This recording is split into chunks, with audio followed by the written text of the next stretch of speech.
All right, and as promised, here he is, Mr. Matt Waldman of the Rookie Scouting Portfolio Series. Whether we're talking the Rookie Journal, the podcast, the YouTube, you name it, he's got it. Mr. Waldman, welcome back, sir. Hey, thanks again for having me. It's always a pleasure to get to chop it up with you guys. Oh, yeah, this is one of our favorite annual spots every single year. Before we get into some of the questions, what's going on with the RSP? Like I said, I know you got the YouTube going hard this year, you got the podcast as always, and of course the annual document. Yeah, sure. So the RSP, I've made some improvements to it from a process perspective. That's something that I pretty much do every year, but you'll notice that the checklists are different in terms of not only just the format, but you'll see a lot more in depth with that. Some of the positions there, especially a wide receiver. Over the past 2 to 3 years, I've been really studying a lot about releases and route running to a degree that I've added to that. There's some charting with running back. Contact metrics that I'm looking at that probably within the next 5 to 7 years are going to really yield something interesting. And I still put that up for this year so that you can just kind of see how these guys rate versus hits, wraps, reaches versus defensive linemen, linebackers, and defensive backs. And I think that should be some telling information. I also came out with a new product. So if in addition to the rookie scouting portfolio and RSP post-draft, there's a separate product, wholly separate from it. I'm not putting them together just yet, but I'm doing 2-year projections for dynasty-oriented purposes for every player that's eligible that we think should be able to play in the league at this point. And that's going to be updated several times throughout the year, and then one time probably just before or after free agency of the following year. And that also comes with complete dynasty rankings of players. I won't be giving you as much detail in that product as I do in the RSP. There won't be a lot of overlap between the two, so it'll be encouraging you to get both if you're interested in both. But that's kind of what's going on with that, and the RSP is going strong. People seem to like the new format, especially the player profiles, where I used to put them in kind of column formats on the same page when I wrote things up, and now it's just kind of all on one page and easy to access, kind of pick and choose what you want to look at within the player profiles as instead of hunting through, my narratives of what I've got down there. So people seem to really like that, and it's going strong. It's been a good year, and we've already made a donation to Darkness to Light this year, which was nice. And something we give back to every year. They're an organization devoted to preventing sexual abuse of children, as well as being able to address it appropriately when, unfortunately, it occurs and a child reports that type of an event. And they're designed to train individuals, organizations, government groups, you name it. And they're an awesome group. And April's Child Abuse Prevention Month, so it's appropriate that we were able to give during that time. Well, that's really awesome to know that a portion of supporting the RSP goes to supporting a great cause like that. Jerry, you have any questions before we start jumping into the formality that is the rookie conversation? Jerry's pulling a Jerry. Listen, would it really be an episode, and would you really be back from vacation if I didn't mute myself while I was talking? I was so proud of you last week. Like I was saying silently to myself in the corner of my apartment, this is one of my favorite episodes to record because I just get to sit here and I write. I write so many notes whenever Matt comes on, so I look forward to it a ton. Lucky me, I saved a little bit from last year. I just want to... I want to bring, and listen, almost to the date. It was April 14th last year. A few nice things he happened to say about a certain guy that some people may have enjoyed winning them money. That was Justin Jefferson last year. A mix of Keenan Allen and DJ Chark. Now, I wrote a note underneath that is maybe not for the ears of all people, but I wrote, that gives me an erection. And let me tell you right here and right now, if you had gotten an erection then, you certainly would have had one once you saw his production going forward. Another one was you were very big on Cam Akers last year, even over CEH, which was not a very common thing last year. So that was good to see. I got 3 pages of notes from last year. We'll see what we can do this year. Love talking to you, man. Listen, I appreciate it, man. If I can pick the brain of smart people, then I'm doing my job here. Well, Well, I want to ask you a question because I have yet to get my rookie scouting portfolio. This is always around the time. It's like I have everything calendared. You and Jerry were giving me the business before I hit the record button. It's like, hey, I sent you guys some show sheets, and Matt's like, hey, I've been super busy, didn't get a chance to look at them. Jerry's like, I never look at them. So, but one thing I do know is that you happen. Now, Jerry mentioned last year you being very high on Cam Akers. I do know you're high on Trey Sermon. So, Oh yeah. I know the consensus is to be, Najee Harris, to be Travis Etienne, but you're a big Trey Sermon guy. And I think you get into, I don't want to talk about Javonte Williams here in just a minute, but what about Trey Sermon has you so bullish on him in this class? Sure. And, it's not to take anything away from those other guys you mentioned because they're in the same tier, if you ask me. It's just that Sermon scored out higher. And a part of that is that I think that there are people who probably the way they weight players is probably mimicking the way GMs weight players when they consider them as an early round pick. And the way they do that is that they look at the bullet points of injury, production, production at big time schools. Did they stay at their school and play all 4 years? And maybe even 40 time can kind of creep into the conversation. And Trey Sermon, he played at Oklahoma and Ohio State, two of the better programs you can imagine for being a running back. It's not like he lost his starting job. He just was splitting time with some excellent backs throughout the years at Oklahoma, played very well. And then went to Ohio State because, well, they needed a running back. And they're a national championship contender pretty much every year. Wouldn't you go if you had a shot to be a pro, you would probably consider that too. And when you look at his game, what you realize is that he's very adept at running both zone and gap scheme. He's got the power to be able to break tackles and pull through wraps. He's someone that has excellent movement skills. And this is what's underrated about him because a lot of people, when they think of excellent movement skills, they think of things that LaShawn McCoy and Jamal Charles did.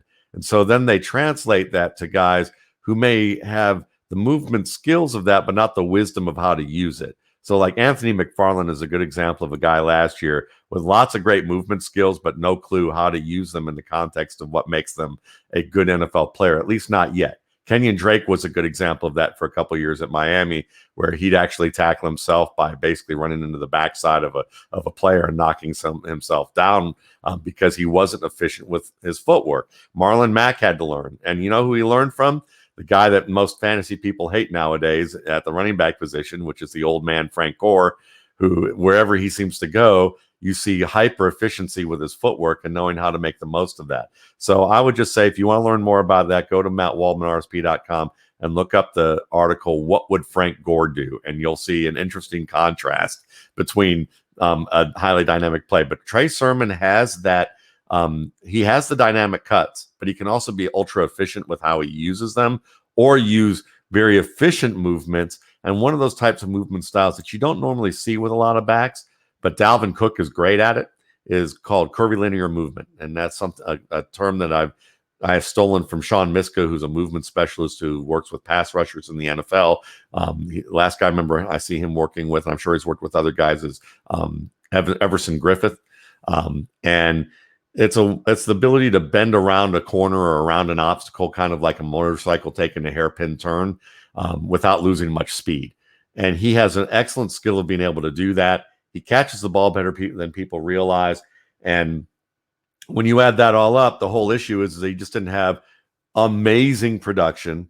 And he, as much as quick as he is, as good acceleration as he has, which are all timed very well, even in his pro day, he just hadn't, barely a starter level 40, which to me is like the least important thing about a running back, all in all. So at the end of the day, most people probably have him ranked somewhere 8th to 10th, or maybe even outside their top 12 in their ranking, because they haven't seen the production. They don't see all the things that they put on their bullet points that make a player a can't miss player, in the sense that they can't get dinged if he doesn't work out, and that's what the NFL often does in the first or second round with players, is they got to have all these bullet points. And because if they hit, that's great. But if they miss, they can at least say, well, look at I made intelligent decisions with my process with all of this. Because it's just like I often say, Brian Westbrook was, as Gil Brandt said, 2 inches too short and 10 pounds too light to be a top 5 guy. But if he had those, he would be. But when you try to consider him for the first round, a GM's going to go, well, I could get fired over this pick. He went to Villanova. He tore 2 ACLs. Neither of them were on the field. And he's undersized, and that's not a recipe for success, and if I'm going to get blamed a lot more if I make him a pick with him in the first round. So I think a lot of people who mimic the draft in that sense probably have him lower. But according to scouts I know and people I know who also know scouts, whenever I've mentioned Trey Sermon on a podcast, they usually tell me either after the show, they're usually saying, yeah, I talked to some guys who said they think that there's a lot of scouts saying this could be the best back in the draft 2 to 3 years from now. Well, that's good, because the echo chamber that is Twitter has us believing that there's really only 2 to 3 good running backs. And I want to talk about the third running back. At least he's my third. I don't know where he ranks for Jerry. Jerry, where are you at with Javonte Williams? I mean, he's fine. But listen, I am sort of doing this process this year a little differently. I'm just going to listen to smart people, and I'm going to let the draft tell me where these things are. And I'm not a scout. I'm not Matt Waldman. I am not grinding and working extremely hard like you do, and all the respect to you. But I am going to steal your knowledge, and I am especially going to do it this year because, listen, you guys have better hit rates than I do on these things. So I am a person that is a researcher. I am meticulous with my notes, and I am excruciatingly detailed when it comes to putting it all together. That's a skill in itself. I need primary sources. As a research historian, you need your primary sources and your secondary sources. Randy's my secondary source. Matt Waldman here is my primary source. And you are so much more interesting than the 7th century monks that I have to read about outside of fantasy football. So I appreciate you for that. Jerry is working on getting your doctorate? Eventually. I got some time before I get there. It's funny because in my notebook, I have a Post-it that fell out of one of my books here, and it says 2 Kings of Kent in 692, Witherd and Swefherd. So if you guys want to hear some Anglo-Saxon king names, I got those for you too. There we go. Maybe we could nickname Javonte Williams and Michael Carter that. There we go. But I'm glad you gave me the segue back. So Javonte Williams. A lot of people I really respect in the Dynasty industry. I know Ray Garvin, a.k.a. at Ray GQ, sure. Super high on, or was. I think he's taken a little bit of a hit lately due to his being lighter than advertised and a little bit slower than we thought. And I know the North Carolina didn't seem to do the justice of a pro day that maybe like LSU did or Alabama did. How has Javonte Williams come out on your end? I know you're primarily a film guy. I've not taken a whole lot of stock into the pro day numbers this year. What are your thoughts on Javonte Williams as we go into the NFL draft? Yeah, sure. I mean, he's pretty much been the same all the way through my process. And, studying his speed, I always thought he didn't quite have the juice that I think people were hoping he would have. If anything, I think Carolina probably did justice to accuracy of their pro day, probably not shaving down the grass quite as low as LSU or having quite as elastic of a surface to work on. But that's just another story. Williams to me reminds me of Mark Ingram. It's not a sexy sounding player in many respects, but smart. They're built about the same way. They have similar skills in terms of they can run for power. They have good short area quickness. They can run both types of schemes you're going to see in the NFL. They can block. They can catch. They have a really good feel for using their pads to work through contact. And a lot of that is something that Jay Moyer and myself, Jay Moyer works at FF Astronauts. You're nodding your head. You know this guy. So he does great RB work. And he and I recently did a show. But Jay and I are very big fans of what we call micro movements, and that's the ability to make just small adjustments as you're getting close to a point of contact to either fully avoid the contact, deflect the contact, or to turn the contact to the point that you're being the aggressor on the defender so that you're initiating the blow and then being able to force the defender to react off that as you make a second move. And Javonte Williams has knowledge of how to do that, especially as an open field runner. So this is a back that I think is one of the safest backs in this class. He might not have the sizzle of a high-end 40 time that's going to make him a threat to flip the field on any given play. But he's the type of guy that you can give him the ball 15 to 18 times without a problem, and even more than that if you need to. He can probably play all 3 downs for you once he gets up to speed. Might take him a year or so to do that in certain offenses, but he's a guy that you won't have to take off the field very often. And it's kind of like with to me, you look at Ingram, and he had a slow start to his career, but when you see what he did once he came on in Minnesota and with the Ravens, there's not many complaints about him anymore now, at least from that point. Well, now he's a little bit older. Jerry, you have any follow-ups on Javonte before we move on to another running back related question? No, I liked it. I think the most important thing was the micro movements thing. I think that is why we bring you on, my friend. I don't know if I could write fast enough to keep up with you, but I put 3 stars next to it, so just know that I love and appreciate it. Well, for me personally, it's just a reaffirmation, and Jerry, being the college student that he is, reference citing sources. I love having Matt on. Matt just affirmed what Ray has said. Ray's a big source of mine. And then Greg Cosell. Greg Cosell is maybe the most notorious film watcher in all of NFL films. He's been there over 40 years, and he had good things to say. Now, we would like, because the odds go up if the film's good and the metrics are good. But based on everybody saying the man can play football, that's what's important to me. I love it. Do you have 2 or 3 other running backs that you would quickly mention as some names to keep an eye on before we transition to a couple of wide receiver questions? Just maybe not the big names, but just some more casual names to keep an eye on. Oh, absolutely. Because I think that while people are saying this is kind of a downer of a running back class, I think that's only because we've had so many good running back classes in recent years that people find it hard to imagine that there are other options to consider. Michael Carter is worth consideration because he could have a situation where he lands on a team like, say, the Buccaneers and becomes more of a James White type of player. There are some people that, like my buddy Jay, who thinks he has some Alvin Kamara type of skills in him, and I can see that from the footwork standpoint. So he's interesting. Khalil Herbert is a favorite of mine out of Virginia Tech, and he's a guy that I would say if who's the name of the player? It doesn't matter. I'll say this. I've joked that there's guys who are like an AJ Green starter kit. I would say Khalil Herbert might be like the advanced version of the Dalvin Cook model.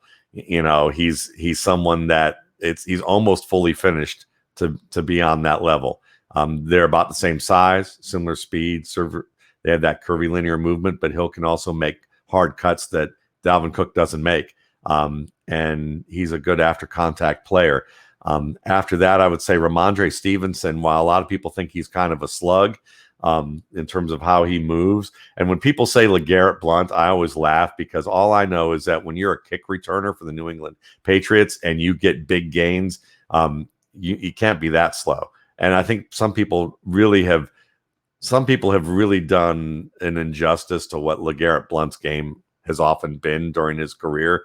Ramondre Stevenson, to me, I thought might be that type of player, but then he lost 20 pounds during the season at Oklahoma. And he's a player that I think is reshaping his body. And if that's the case, at 5'11", 230, he's quick enough to beat SEC level defensive backs around the corner and to be able to get up the seam or up the sideline and hold them off for at least big enough gains that NFL would qualify as big gains, 15 to 20 to 30 yards at the least. Very quick feet, very fluid feet, great pass catcher, someone who can really just pluck the ball and has great hand-eye coordination, and he might be the best pass protector in the class.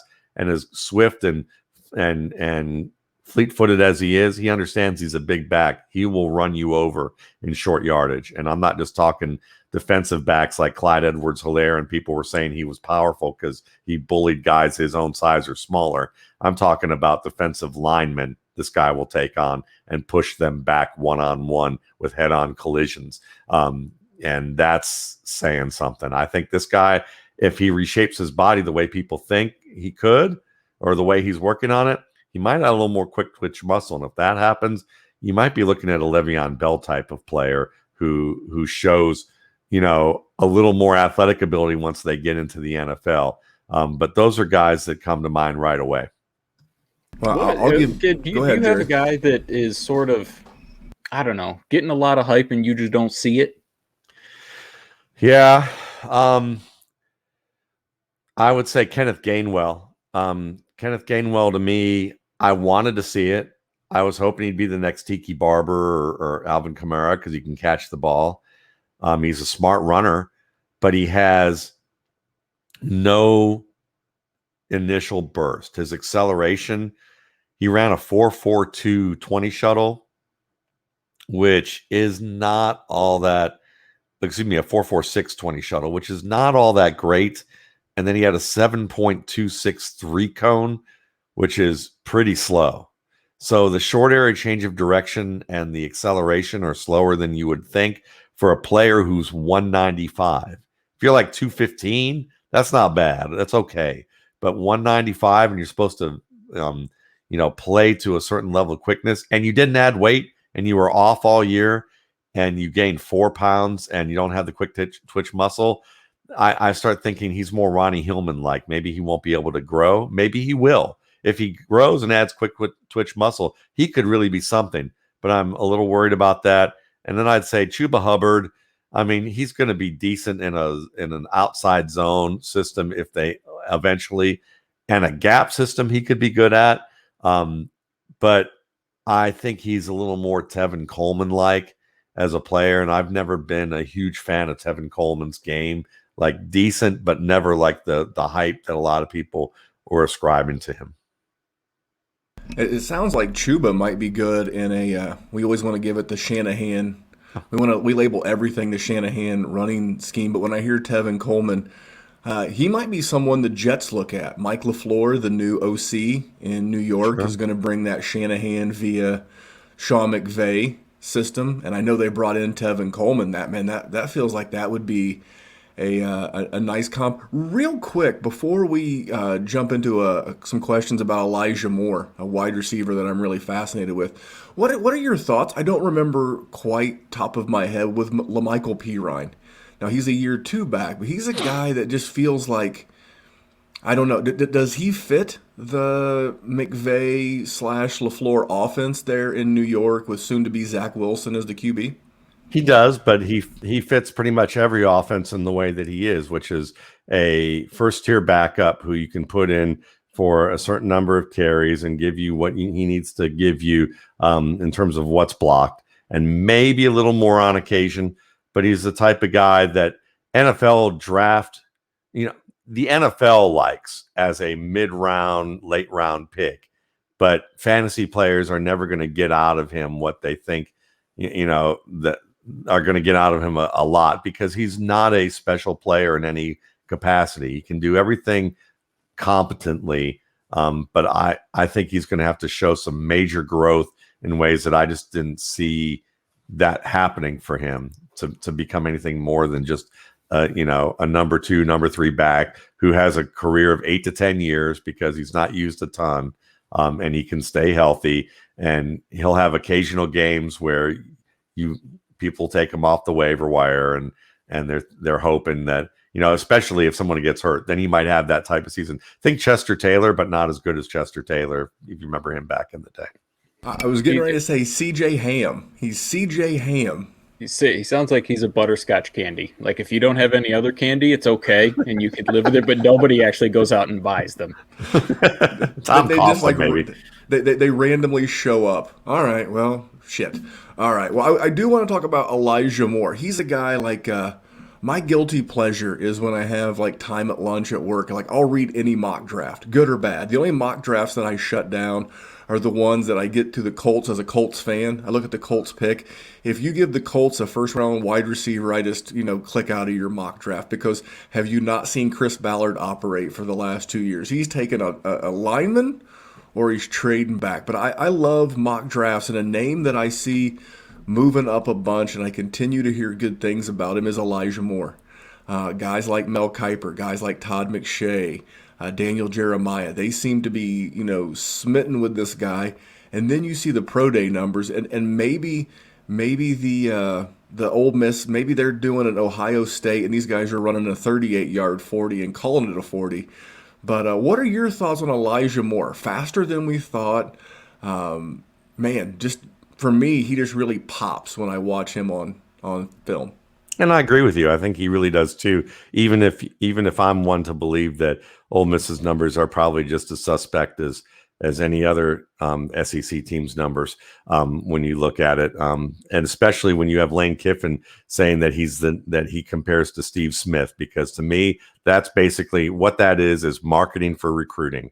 That's all that is when you name Steve Smith to a bunch of young guys who want to try and get in the NFL and have dreams of that, and have Ole Miss recruiting them.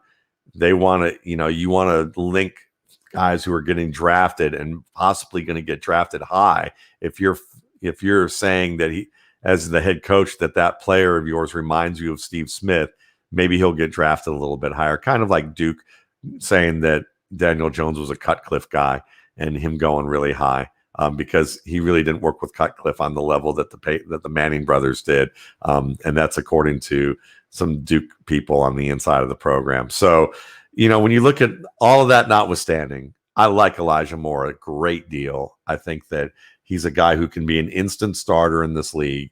And if you use him the right way, he could be a fantastic weapon. I think he reminds me of a faster Jarvis Landry in the sense that he's just automatic at catching the football. You get that ball anywhere within his range, even against tight coverage, and he's going to win that ball. Now, he may not do it in acrobatic style. He may not do it against extremely rough or harsh contact like Steve Smith does in amazing fashion. And I don't think he runs after the catch like Steve Smith. And he doesn't have that leverage to basically beat guys who are much bigger than him. But he's a fantastic zone route runner who understands how to find those openings. He can win one-on-one against linebackers who play him tight or safeties who play him tight with good physical play with his routes and sharp route running one-on-one. And I think really the smart teams, like if I were a team in the market for Elijah Moore, the reason I would be in a market for him is that A, I need a slot receiver. B, I have a red zone offense that is really wanting to get a guy who I can move around the offensive formation, whether that's in the slot, on the wing, or in the backfield, and use him kind of as a more up-to-date version of Danny Woodhead in that range of the field because of his ability to catch. Even though he doesn't run like Woodhead, he can get yards that are required of him on draw plays, on quick hitters, delays, different types of toss plays. And then you can use him as a receiver out of the backfield, and you want him matched up against linebackers, either in zone or in man. And so if you can get him in those little nooks and crannies in the compressed area of the field in zone and squeeze that ball into him, he could be a quarterback's like security blanket or favorite target in that range of the field. And next thing you know, he turns out to be a very productive red zone option in a way that you wouldn't think of him as a tight end, but in a way he would function in an unconventional way in that role. So that's how I see Moore as like a very good slot receiver who can give you some big plays up the seam, not an outside guy on a consistent basis. You can use him there on occasion, but I don't think he's going to be telling people to ice up anytime soon in that area of the field. But that's not bad. Still, instant starter, that's high up on anybody's list. All right. Well, I'm gonna, I'm glad to hear it. Just real quick, just a one-word answer. Without knowing draft capital, would you want Which more, Elijah or Rondale? Elijah. Oh, okay. I'm an Indiana guy. Hold on, you gotta expand on it a little bit. With the Dynasty community loves Rondale too much for you to not talk about him a little bit. Well, Rondale has more upside, so if you're going for the upside, understandable. But Rondale, as athletic as he is and as freakish as he might be, if you're going to call him the next Steve Smith or you're going to call him the next player that has contested catchability, you need to see that on film. I haven't seen it. He might become that, but until you actually see him have evidence of doing that on a regular basis, I can't project him being that way, especially when I think he has some issues tracking the football in small situations, but they're specific enough that they kind of lend themselves to passes that are contested plays. And for a short guy, he has a lot of difficulty catching low passes on a game-to-game basis. I see him have that. And then the last thing that's probably the most concerning to me, and it's not something that I baked into my projection with him, but it's still something that I would just say as an aside that's important to think about. There are some receivers that they can play dinged up and they can still play at a high level. And I wonder, based on what we've seen with him, when he's dinged up, sometimes he looks like he's less than 50% out there. And so if he's the type of player like, say, Dante Stallworth, who was an absolute freak of a athlete, who when he gets dinged up, he's not really useful at all, then that's going to be a major disappointment. And I have some concerns about him with that. But if he hits, he's going to be a much higher commodity, as good or higher than Elijah Moore. I just think Moore's a little more automatic as a receiver. And while he's not as flashy, at the same time, he may give just as much, if not a little more than Rondale. All right. A lot of play on words there with both guys' last name Moore. All right. I'm going to go old school. So on your Dynasty roster, we're going to go keep, trade for, trade away, and cut one of these four guys. Because this is like a little bit of a tier for me. So you have Amari Rogers, Tylen Wallace, Dyami Brown, and Kadarius Toney. You get to keep one, cut one, trade for one, and trade one away. Okay. So let's start with Tylen Wallace. I'm going to keep him. I think this guy is underrated. He came off an ACL tear that he wasn't completely back to speed last year, but he's one of the fastest guys. He's very good at the catch point. He's a tough blocker, and the fact that in addition to all that, he had a really good pro day. So it looks like he's starting to gain more confidence in that leg. So I feel good about him. Cutting. So my options left are Toney and who else? Rogers, Amari Rogers, and Dyami Brown. Okay. Whew. I'm going to cut Dyami Brown because essentially when I look at his game, I already have Tylen Wallace, who I think is going to be a good deep threat in the NFL. Dyami Brown is good at that, but I think that, and he also has some decent skills in the middle of the field with some interior routes. He has a major tell that he has to fix at the line of scrimmage with shorter routes. He's workmanlike as a receiver, but I think he's not as multidimensional as the other guys on this list. So while I appreciate his skills, I would actually, so then I have trade for, and then what is my other option? Trade away. And trade away. Okay. So at that point, I would probably trade away Kadarius Toney. As much as I like Toney, I just have this weird feeling. I'm going to give you a gut feeling that I don't normally share about players, and it's not a good one, and I feel bad saying it, but I'm not sure, and I have no evidence to back this up other than what I've read in some newspaper articles about him being involved in a police incident that wasn't very major. But when I watch his game, he's kind of a wild child on the field. He kind of moves away from, he runs outside his frame so much that he slips with routes. He slips when he's running as a in the open field, and as dynamic as he is and as good as he tracks the ball. I think there's a little bit of a possibility that this guy could get hurt based on playing outside himself a little too often. And he's not as versatile on the outside as, say, Amari Rogers, who isn't as flashy, but he can win downfield, and he's a smart runner. He doesn't slip during his routes. He catches the ball well. He can play a little inside, outside for me. And I think that I could probably get more value out of trading Kadarius Toney, and I could get more value out of getting Amari Rogers, who will probably be rated lower. And with that capital, I can continue to get a little bit more picks that could help me out on my team. All right. Well, I loved every one of those answers. And for those that are just listening to the podcast version and are not watching the YouTube, legitimately, Jerry and I are both writing down notes.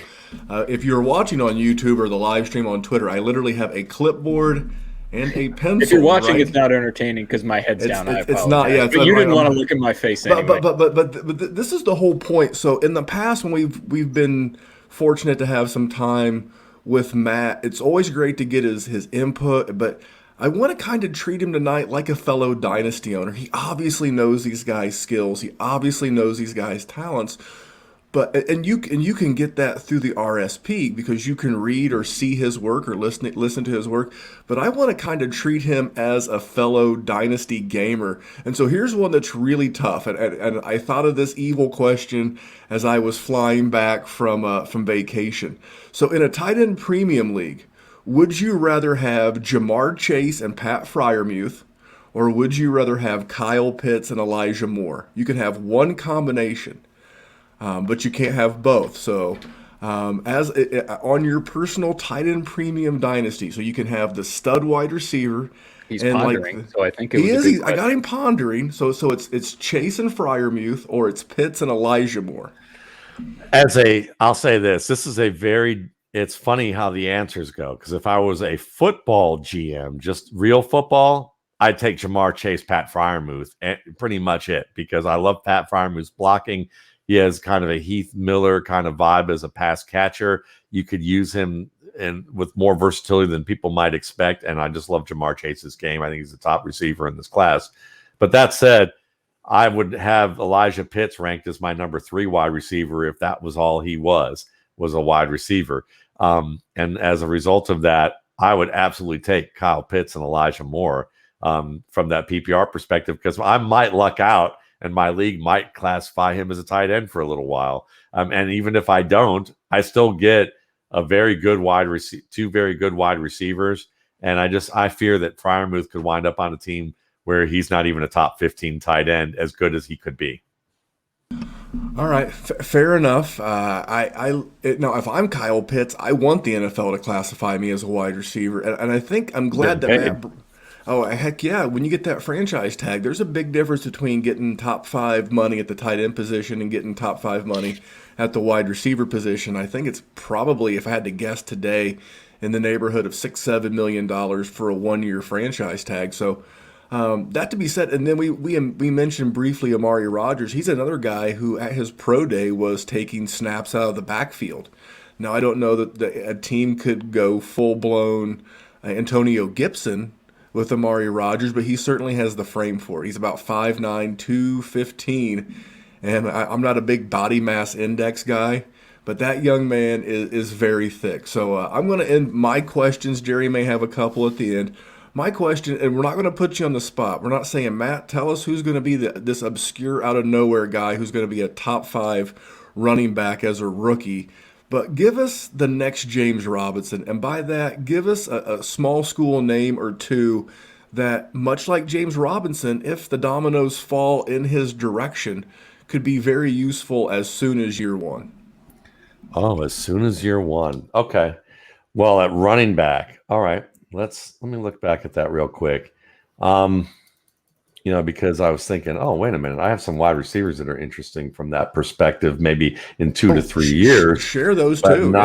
But not necessarily running back from year 1. But looking at running back year 1, if there's a guy that I think that could just surprise people, I'll say Josh Johnson out of Louisiana Monroe. he's a Devonta Freeman type of back. He's not unbelievably fast, agile though. Also, someone who has good burst, stronger than you think, smart runner, and I could see him. If you want to see Tevin Coleman have another running buddy like he did in Atlanta, the Jets could take him late, and that might not be a bad route for him, long term there. He's a guy that could come out of nowhere. Another one who I'll add him. I'll just say he's a fun speculation call because he's someone that I didn't get to see as much of him in situations that I would have liked because of the circumstances he was in. But that's Chris Evans out of Michigan. From an athletic standpoint, he looks fantastic. But as a runner, I didn't have enough exposures of him between the tackles, and I got to see plenty of tape of him. There just wasn't enough to really look at him and say, is this guy going to be a surprise back in the NFL? And it seems like Michigan either has a lot of players who are quote unquote going to be better than pros than they are college players, or they're just going to be a lot of guys who have pro level athletic ability who aren't going to amount to much. We're going to find out in the next 3 to 4 years. All right, Jerry, I was going to let you ask a couple of questions. You're going to have to wait for one more because I'm asking this one actually on behalf of you because Jerry is the biggest James Robinson fan in the Dynasty space. We didn't talk a lot about him last year because he was just kind of a low under the radar guy. But after watching him play, and obviously you watched him a ton in college as well and scouting him, what are your thoughts on him and his job security going into year 2 with Trent Baalke as the new GM, with Urban Meyer as the new head coach? As a Dynasty asset, what are his 2021 and maybe long-term projections? Is your best guess? Obviously can't hold you in anything because you can't read Trent Baalke's mind. You can't read Urban Meyer's mind. But just what you saw from a play standpoint. Well, he certainly surprised me as a runner between the tackles. I thought there were times he bounced things outside a little too much at Illinois State. But certainly he showed that his quickness, that his tackle breaking ability and balance translated very well. He saw the field extremely well. I was impressed with what I saw from him as a runner. I wouldn't be surprised if the way that oftentimes we've seen GMs and head coaches come in new, decide that they want their guys and just decide that they're going to sweep him aside. I wouldn't be surprised if they did that. I think it would be a mistake, but I think that's a possibility to consider. But if I'm going to make a bet on it, I would continue to hold on to James Robinson because he was too good. I don't think, to me, here's the telling thing. This is also a good story about draft capital. People always say draft capital equals talent in the fantasy sphere. And I would say draft capital equals opportunity. It does not equal talent, not 1-to-1, because we talked about the whole bullet points on the resume in the first round. Well, the same thing is that guys who get that much of an investment in the first round also get more reps, unless they have a reason to get rid of the early round guy who's on the top of the roster. And so when you look at James Robinson, he's a perfect example because Doug Marrone literally had to ask for permission from the GM and the ownership to say, hey, there's this undrafted guy, and we have 2 guys go down with COVID, and we have Leonard Fournette, who we're not exactly happy with. We thought about trading him. Can he compete for more playing time? Can I give him more reps? He had to ask for permission to do that. That's normal in the NFL in the way that they go about stuff. So you saw what happened when they got permission. So that if you ever want to think about, if people say draft capital equals talent, you could say that's nice shorthand for fantasy, that there's some correlation to opportunity. But for a nitpicky guy like myself who studies talent for a living, I've got to differentiate that, because otherwise it's just kind of a lazy way of saying it that could get me in a lot of trouble when I'm trying to study players' talent for real. Can I ask you a question about Chris Evans, just to dive into him a little bit? Because I go to Michigan State. I live and work in Ann Arbor, so I have seen an ungodly amount of ugly ass winged helmets in my day. He does show things out. And if I'm not going to go down a rant of trash talking Jim Harbaugh, as fun as it may be from myself, nobody else wants to hear it. What are the things that you've seen from him? Because he is interesting because he's never really gotten the opportunity in Ann Arbor. The only thing that I really saw of him that I found notable, which is why I gave that big qualifier, is that he can catch the ball well in space. He's got reliable hands, seems to make the first guy miss. I didn't see unbelievable skill as a runner that would just pop off the screen that you would think might if his athletic profile is as compelling as it is. But I would add that, my family, most of them graduated from Ohio State, so they wouldn't mind hearing you trash Jim Harbaugh pretty much from good people sun up to sundown. So, but from that standpoint, I can't really tell you anything more than that. And then what about those wide receivers you alluded to earlier? These guys are 2 or 3 years later. Like, maybe okay, 2 or 3 years later. Listen, we are spitballing at this point anyway, my friend. We're closing our eyes and throwing darts. Well, to me, 2 to 3 years from now, Racy McMath out of LSU is a guy that their coaching staff said, we think he's we think he's a first round talent, and that he'll show that one day. And when you watch him, certainly the athletic profile is good enough for him to be a starter.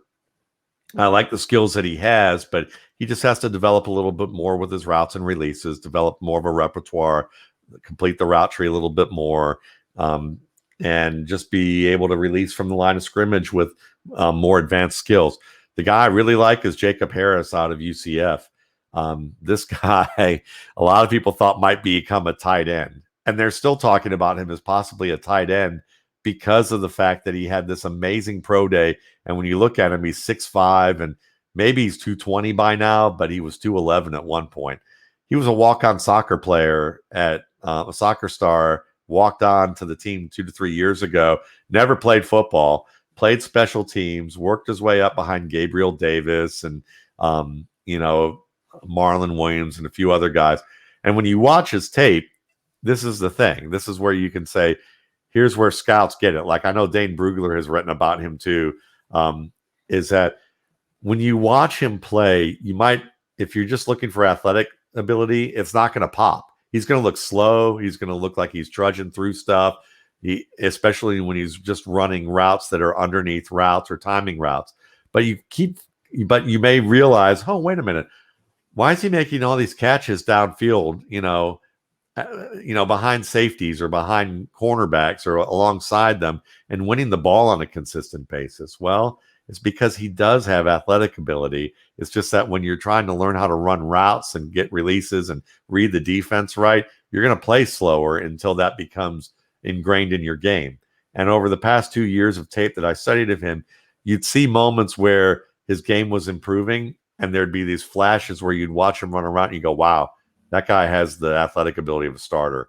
Like, this guy looks like an NFL starter in these moments. And then it'll fade under the surface because he's still learning things. It's like someone who's learning a language and they can talk about food really well, but then when you start asking about their family, they're having to think about, grandma and grandpa and uncle and nephew and all those different words and how to phrase things. So he's in that stage. But his pro day was so good that I don't think anybody's questioning him as a wide receiver anymore at this point. I don't think he's going to add another 20, 30 pounds to be a tight end. And why, if he can do the things that he's doing at that stage. And then the third guy that I've talked about a little bit on another show, but he's a favorite of mine that I think in a year or two, he could wind up being a top 5 player in this class. And that's Jalen Camp out of Georgia Tech. And I've got some Twitter videos of him, or at least some Twitter analysis of him. 6'2", 226, had a 40-inch vertical leap, bench repped 30 times, bench pressed 30 times. Yeah, I mean, there are linemen that couldn't do that. I couldn't lift my phone 30 times. See, there you go. And that's the thing. This guy played in a triple option offense at Georgia Tech until last year, so rarely saw targets. When they decided they were going to switch, the coach literally brought him to the press conferences to say, you're going to need to get to know this guy really well. And he tracks the ball like a top pro. I mean, this guy can track the ball directly over his head on the run, over his shoulders really well. Diving catches, tight coverage catches, acrobatic extensions. I would say I saw at least 2 catches from. I've seen enough catches from the game. You said that's pro level ability. Then I've seen at least 2 to 3 catches on his tape that I would put in the same portfolio as some of the best catches I've seen Brandon Lloyd and Larry Fitzgerald make. And if you know me for a long period of time, those 2 guys are in my book as some of the best acrobatic pass catchers that have ever played the game. And as much as I like Odell Beckham Jr., those 2 guys I'd put way above Odell Beckham for acrobatic catches. He's made 1 great acrobatic catch during his career. Brandon Lloyd hasn't had half the career that even Odell Beckham has, even as an up and down career right now. And you've got probably 10 to 12 minutes of Brandon Lloyd highlights of incredible catches that few people could even top. And the fact that I'm putting a Jalen Camp, 2 or 3 of his catches in that kind of a film thing just tells you of the upside once he learns how to break. He has the hips and the ability to do that, but he just looks awkward trying to do it sometimes. He plays a lot from the slot right now. But this kid could be special. Well, there you go. Jerry looks to be out of questions. You were kind enough to answer all of mine. Man, take us through everything you got going on one more time before we let you get out of here. Sure. You can find me, of course, at YouTube at the RSP Film Room. I have over 10,000 subscribers, 570 videos ranging a wide range of 3 to 5 minute videos to 30 minutes to hour-long videos, sometimes with guests who include college and NFL players. Or former NFL players or some people who've had scouting backgrounds. I also have, of course, my Twitter page, which just shows you updates of all the different work I'm doing at my site, mattwaldmanrsp.com. And then there's the rookie scouting portfolio. You can get it for $21.95 at mattwaldmanrsp.com. You get rankings, you get skill breakdowns at each of these 4 positions. You get to see all my work. It's 1,058 pages. It's all bookmarked on a PDF format. And about 900 of them this year are literally content. And I can tell you, because I've improved my process the way I have, and I do this full time year round, I actually got sleep in March this year while I was doing a lot of that. So he doesn't remember which days they were, but there was at some point in March. That's funny. No, seriously, to be honest, I had 4 days that I didn't have sleep. I could count the days I didn't have sleep this year. And I even got to practice my instrument back here a little bit while I was doing that. So it wasn't like, the process is getting a little bit better in terms of for me to manage it and keep doing this for the next 10, 15, 20 years, hopefully.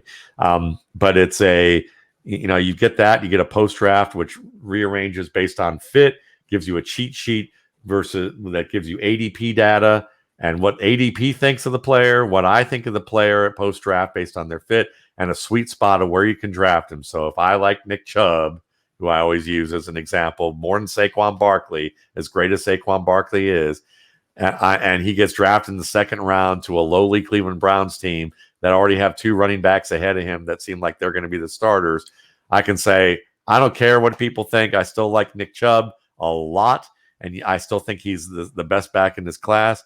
But you don't need to draft him like that. Here's where you can draft him, where you can still get value, but guarantee you can get him. I've done the same with a lot of players like that. And it's an all-in-one board that's tiered and across all positions. And then you get a newsletter from June through December that gives you updates and previews of some 2022 guys, all of that for $21.95.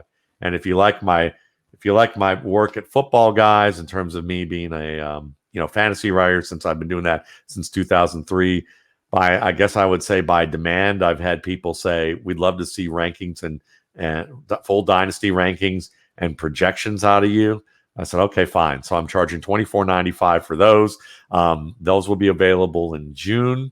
I might get them out earlier, but I doubt it, since I haven't even really finished putting some things together that I'd like to do to be on an earlier schedule. But $24.95, you get that. It's just going to be straight answers to the test, at least my answers. And if we fail, we fail together. But there'll be straight answers to the test. They're not going to be any of the in-depth analysis that you're going to find with the RSP or the post-draft. And as our man G from the Aussie guys watching along on Twitter says, it's worth every cent. I could not agree more. One of my absolute favorite shows we do every year is with Matt Waldman. Matt, thank you so much for joining us, man. Looking forward to another huge year. And guys, don't undersell those rankings. As someone who has stayed on top of his rankings for our Patreons over at patreon.com/Dynasty Warzone, rankings are not easy. Go get this man's rankings, because if he's updating them, it's worth it, because good rankings are hard to find, just like good guests. And Matt, you are one of the best. Jerry, anything before we go home? No, I always have a thing where I say Australians are cyborgs because of all the things they have to do. Any man that puts in that much work, like I said, I'm writing, I don't know, it's probably going to be about a 70-page paper when I'm all said and done here. The fact that you wrote 1,500 makes me want to pass out in this chair. It's unbelievable. You do unbelievable stuff, and it's just fun to just talk with you. So hey. I appreciate you coming on.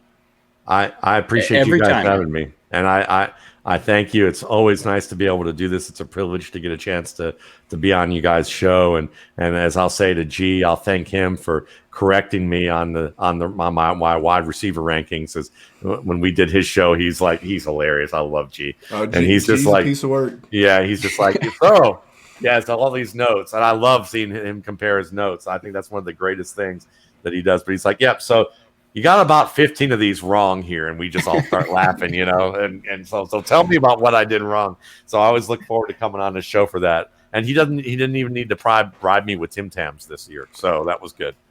G is one of the good ones, man, but so are you. So on behalf of Matt, Jerry, and the watching G, I am Memphis, and here at the Dynasty Warzone, we are just trying to make the world a better place for fantasy football.